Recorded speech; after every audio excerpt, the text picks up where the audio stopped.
လောနစ်ဆက်တဲ့ဒုတိယလူနဲ့အာဒီတာရဲ့အာဆနယ်တင်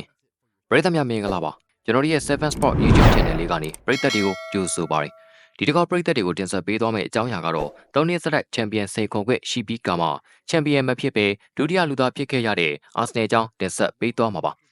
အာဆနယ်တင်ဟာဒီပြအစင်ဝင်းကနောက်ပိုင်းပရီးမီးယားလိစူပါလာစိန်ခေါ်ခွင့်ရှိလာခဲ့တာဟာနီးပြအာဒီတာလက်ထက်မှာဖြစ်ပြီးဂျာကာလာတွေမှာတခြားသောနီးပြတွေခန့်အပ်ခဲ့ပေမဲ့လေထင်သလောက်ရလက်မကောင်းခဲ့ပါဘူးအာဒီတာလက်ထက်အရောက်မှာအာဆနယ်တင်ဟာချန်ပီယံတို့မှာရှိတဲ့ရှိတတ်တဲ့ဂုဏ်အင်လက္ခဏာမျိုးတွေပြန်လည်မြင်တွေ့လာရပြီးအာဆနယ်ပရိသတ်တွေအနေနဲ့လည်းဒူးတောင်ပြန်လည်ဖြစ်ပေါ်လာခဲ့ပါတယ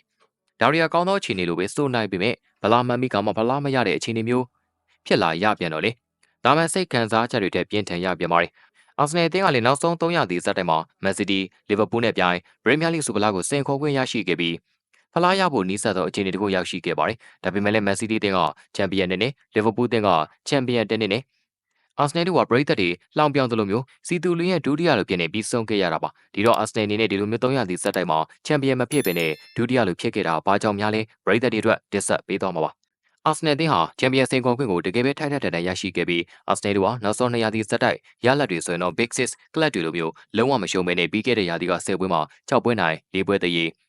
ဒီရာသီရလက်9ပွဲနိုင်9ပွဲတည်ကြခဲ့တာဖြစ်ပါတယ်။အသင်းကြီးတွေနဲ့ဆုံရင်လည်းအာဆင်ဟာအနည်းဆုံးတည်ရလက်ထွက်ပေါ်အောင်ကစားနိုင်ခဲ့ပြီးဒီလိုနေထားရအောင်အာဒီတာကိုယ်တိုင်ဖန်တီးပေးခဲ့တာပါ။အသင်းရဲ့ပိုးဖွဲ့တွေကလည်းအာဒီတာလိုရှိတဲ့ကစားသမားတွေကိုခေါ်ယူဖြစ်တင်းပေးခဲ့ပြီးအာဆင်အသင်းဟာနေရာစုံမှာဂိုးသွင်းနိုင်တဲ့ကစားသမားတွေရှာဖွေလာနိုင်ခဲ့ပါတယ်။ဒါပေမဲ့လည်းဒီနေရာမှာပြောစရာရှိတာတစ်ခုကအာဆင်အသင်းမှာတရားသီသွင်းကို20နဲ့အထက်သွင်းယူနိုင်တဲ့1000မီတိုက်စစ်မှုမျိုးမရှိခဲ့ခြင်းလို့ပဲဆိုနေပါတယ်။ချန်ပီယံဖြစ်ခဲ့တဲ့မန်စီးတီးမှာဟာလန်နဲ့လီဗာပူးမှာမိုဆာလာတို့ရှိခဲ့ကြပါတယ်။မန်စီးတီးတင်ပထမနေ့ချန်ပီယံဖြစ်ခဲ့ကြမှာတိုက်စစ်မိုဟာလန်ကပရီးမီးယားလိ38ပွဲမှာ36ဂိုးသွင်းယူနိုင်ခဲ့ပြီးဒုတိယနေ့မှာတော့29ဂိုးသွင်းယူနိုင်ခဲ့ပါတယ်။ဒါပြင်မိုဆာလာကတော့လက်ရှိရာသီပြီးဆုံးမှုအတွက်နှစ်ပွဲလုံးမှာသွင်းဂိုး28ဂိုးသွင်းယူနိုင်ခဲ့ပါတယ်။အာဆနယ်ဟာဒီလိုပြဿနာမျိုးကိုကြုံတွေ့ခဲ့တာဟာတိုက်စစ်မိုဥပမီယန်မရှိတော့တဲ့နောက်ပိုင်းမှာလို့ဆိုရမှာပါ။အတိအကျပြောရမယ်ဆိုရင်2019-2020ဘောလုံးရာသီကဥပမီယန်အနေနဲ့ပရီးမီးယားလိမှာသွင်းဂိုး22ကိုသွင်းယူခဲ့ပြီးတဲ့နောက်ပိုင်း9ရာသီဇက်တိုက်အာဆနယ်အသင်းမှာသွင်းဂိုး20နဲ့ထက်သွင်းယူနိုင်ခဲ့တဲ့တိုက်စစ်မှုမျိုးမရှိခဲ့ပါဘူး။ဒါရီယာအာဆနယ်အသင်းအတွက်ပရီးမီးယားလိစူပါလာကိုစိန်ခေါ်ဖို့ရမှာအကြီးမားဆုံးသောအားနည်းချက်တစ်ခုလိုပဲထောက်ပြခဲ့ပြီးအာဆနယ်ဟာ3နှစ်ဆက်တဲ့ဒုတိယလူဖြစ်ခဲ့ပြီးတဲ့နောက်ပိုင်း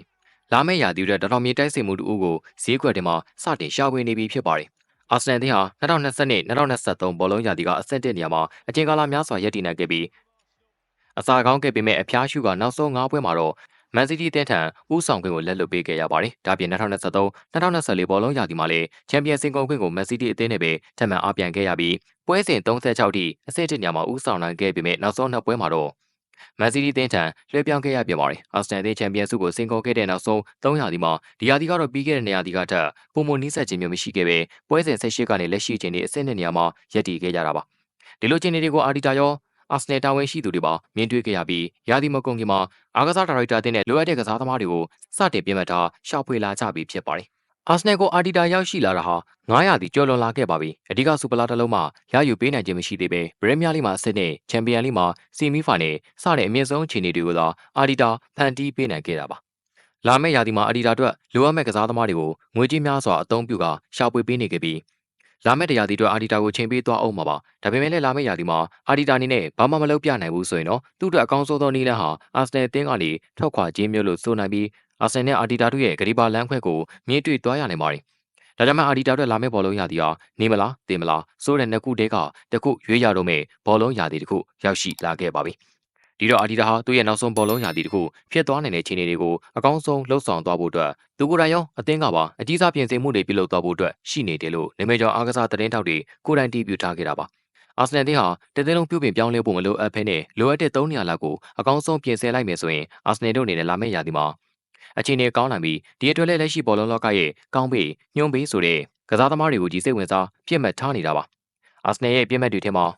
ဆိုစီတက်ကဆူပီမန်တီဘီဘာအိုကနီကိုဝီလျံနျူကာဆယ်ကအီဆန်လက်စ်ဘွန်ကယူကာရက်စ်နဲ့လိုက်စစ်ကဆက်ကိုတို့ကိုပြစ်မှတ်ထားနေပါတယ်ဒီကစားသမားတွေထဲက3သာအာဆနယ်ကိုရောက်လာခဲ့ရင်တော့အာဆင်ဟာဒေဒီကျဲတင်းနေတဲ့ကတည်င်းဖြစ်လာနိုင်တယ်လို့အာဒီတာကိုယ်တိုင်ယူဆနေပြီးအားကစားဒရိုက်တာအန်ဒရီဘာတာဟာလည်းအာဒီတာလိုရှိတဲ့ကစားသမားတွေကိုအသင်းထံအရခေါ်ယူပေးဖို့ဆွေးနွေးညှိနှိုင်းမှုတွေလှုပ်ဆောင်လျက်ရှိပါတယ်အာဆနယ်တို့အနေနဲ့ 3နှစ်ဆက်တိုက်မှာလည်းအားနည်းချက်တွေနဲ့တူအဆင့်2နဲ့ဒုတိယလူဖြစ်ခဲ့ပြီးပါပြီ။နောက်ရာသီမှာ4နှစ်ဆက်တိုက်ဒုတိယလူမဖြစ်အောင်အခုကတည်းကလှုပ်သင်းလှုပ်ထိုက်တာတွေကိုလှုပ်ဆောင်နေပြီးပြင်ဆင်မှုတွေကလည်းတကယ့်ကိုအားရလောက်စရာအနေထားတွေပါ။ကဲဒါဆိုရင်တော့ပရိသတ်တွေအတွက်ဒီတစ်ပတ်7 Sport ဖွဲ့သားတွေတင်ဆက်ပေးခဲ့တာက3နှစ်ဆက်ဒုတိယလူနဲ့အာဒီဒါရဲ့ Arsenal အသင်းဆိုတဲ့အကြောင်းပါပဲ။ဗီဒီယိုကိုကြည့်ရှုနေတဲ့ပရိသတ်တွေထဲမှာအာဆနယ်ပရိသတ်တွေပါနေလဲအာဆနယ်အသင်းချန်ပီယံဖြစ်ဖို့ဘာတွေလိုအပ်နေသလဲဆိုတဲ့အကြောင်းအရာတွေကို comment မှာဝင်ရောက်ဆွေးနွေးနိုင်ပါတယ်။ဒါပြင်ကျွန်တော်ရဲ့7 Sport YouTube Channel ကို Subscribe လုပ်ထားခြင်းအားဖြင့်လည်းဘောလုံးအားကစားနဲ့ပတ်သက်တဲ့ဗဟုသုတများစွာရရှိစေမှာပါ။နောက်ထပ်ပတ်တွေမှာပရိသတ်တွေကိုအားကစားနဲ့ပတ်သက်တဲ့ဗဟုသုတတွေရရှိစေမယ့်အကြောင်းအရာတွေနဲ့အတူပြန်လာခဲ့ပါမယ်ခင်ဗျာ။